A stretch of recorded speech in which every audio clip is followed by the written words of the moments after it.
बिस्मिल्लाहिर्रहमानिर्रहीम, अस्सलाम वालेकुम रहमतुल्लाहि व बरकातहू। मेरा नाम अहमद अकील है, आप देख रहे हैं property vision TV. Real estate market की सूरत हाल क्या है उसके साथ हाजिर हैं। इस गुज़श्ता हफ्ते जो सूरत हाल रही, पाकिस्तान में बड़ी ऊंच नीच हुई, बड़े एहतजाज हुए, इमरान खान के काफ़िले के ऊपर हमला हुआ और वो बड़ी सियासी गर्मा गर्मी रही।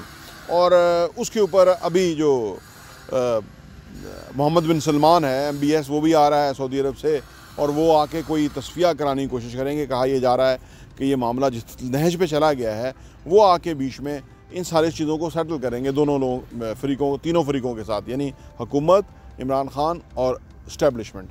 तो तब जाके चीज़ें बदलेंगी। इसी वजह से एहतजाज भी 2 दिन के लिए मौखर हुआ है और ये अब उन्होंने जुमेरात को कहा है एहतजाज का। तो ये सारी सूरत हाल का रियल एस्टेट के ऊपर क्या इम्पैक्ट है, आइए इस पर बात करते हैं।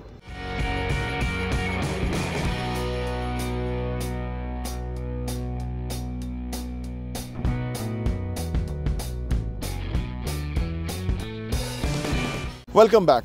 रियल एस्टेट दरअसल ऐसा काम है कि जिसके अंदर एक स्टेबिलिटी चाहिए होती है, सुकून चाहिए होता है। लोगों का काम है ना, लोग रियल एस्टेट में इन्वेस्ट तब करते हैं जबकि ऊपर ओवरऑल हालात अच्छे हों, पॉजिटिव बातें हो रही। पॉजिटिव बातें नहीं हो रही अनफॉर्चुनेटली।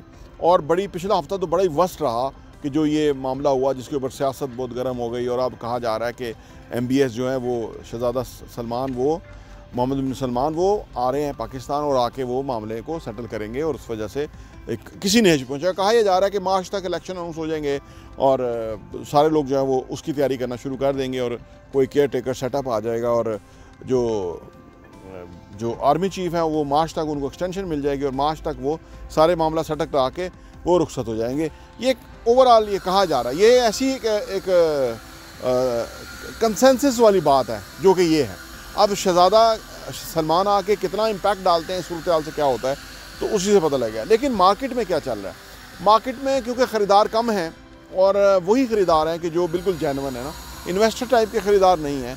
और फिर असल में होता क्या है ना, हम क्योंकि तीसरी दुनिया ना दरअसल नेगेटिव दुनिया होती है। हमारे यहाँ कोई भी चंगारी हो जाए, कुछ हो जाए तो सारा कुछ ठप हो जाता है, लोग कंफर्टेबल हो जाते हैं क्योंकि फ़िक्र किसी को नहीं होती, चाहे वो हुकूमत में हो, किसी में वो कोई लीड्स बॉदर है उनका ना, उनकी कोई ज़्यादा वरी नहीं है, चाहे इस्टेब्लिशमेंट हो कि जो मुल्क कहाँ जा रहा है।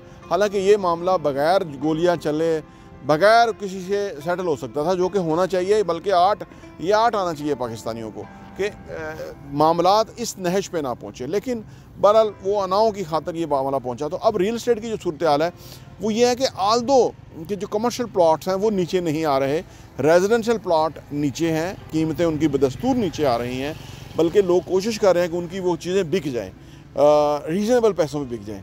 अच्छी चीज़ें रीज़नेबल पैसों पे मार्केट के अंदर अवेलेबल हैं। अब हमने पिछली जो मेरा ख्याल है 10 दिन पहले जो रिपोर्ट दी थी उसमें हमें समझ आ रही थी कि शायद कोई सोल्यूशन हो जाए, लेकिन वो नहीं हुआ सोल्यूशन। अब ये 10 दिन गुजर गए फिर भी कोई सोल्यूशन नहीं हुआ, फिर भी वो सोल्यूशन नहीं हुआ। तो चीज़ें विजिटर चल रही हैं। अगेन मैं आपको ये बताने जा रहा हूँ कि असल आज की गुफ्तगू की असल बात यह है कि ये अगर शहज़ादा सलमान आ गए और आके उन्होंने ये मामला हल करवा दिया और मार्च में इलेक्शन करवा दिए तो फिर चीज़ें बड़ी पॉजिटिव हो जाएंगी, फिर चीज़ों की कीमतें ऊपर आना शुरू हो जाएंगी, बहुत तेज़ी से चीज़ों में फ़र्क आना शुरू हो जाएगा। क्योंकि जब सेटलमेंट हो जाए ना तो उसके बाद जो भी प्रॉब्लम हुआ उसकी रिकवरी शुरू हो जाएगी। तो अगर सेटलमेंट हो गई तो इन्वेस्टर भी इस वक्त ख़रीदारी के लिए आ जाएगा, क्योंकि ख़रीदारी के लिए यही आइडियल टाइम है। तो उस सूरत में प्रॉपर्टी की कीमतें महंगी होना शुरू हो जाएंगी और जब ये इलेक्शन होंगे और जो भी हुकूमत आएगी फिर तो यहाँ पे कीमतें कहाँ से कहाँ चले जाने। और अगर इमरान खान की हुकूमत आ गई तो कंस्ट्रक्शन इंडस्ट्री ने बहुत बड़ा बूम पकड़ना है। उस वक्त ये चीज़ें इस कीमत पे नहीं होंगी, किसी ज़्यादा कीमत पे होंगी, कई गुना ज़्यादा कीमत पे होंगी। क्योंकि वेल्थ जनरेशन के हवाले से कंस्ट्रक्शन इंडस्ट्री के ऊपर इमरान खान का बड़ा बिलीव है कि भाई इससे कंस्ट्रक्शन इंडस्ट्री बेहतर हुई है, जैसे चाइना में हुई थी।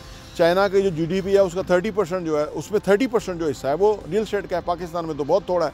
तो लिहाजा इमरान खान ये समझ गए हैं कि जैसे सेंट्रल बिजनेस डिस्ट्रिक्ट लाहौर में गवर्नमेंट का प्रोजेक्ट, यहाँ पे ऐसी मिनिस्ट्री, ऐसा कोई स्कीम कि जिसके तहत लोग बस बिल्डिंग बनाने के लिए मसरूफ़ हो जाए और वो जो ओवरसीज़ पाकिस्तानी बहुत बड़ा पैसा रख के बैठे हैं, जो कि 31 अरब डॉलर आता था, उसको 60 अरब डॉलर तक वो ले जाने की कोशिश करेंगे। और ये सारा कुछ होने से कंस्ट्रक्शन और रियल एस्टेट को बहुत बड़ा फ़ायदा होगा। तो ये आज की पॉजिटिव बात यह है कि ये सेटलमेंट हो जाए और उसके बाद इलेक्शन हो जाए। इलेक्शन के बाद अगर इमरान खान की हुकूमत आ जाए तो ये काम तो बेहतरीन हो जाएगा।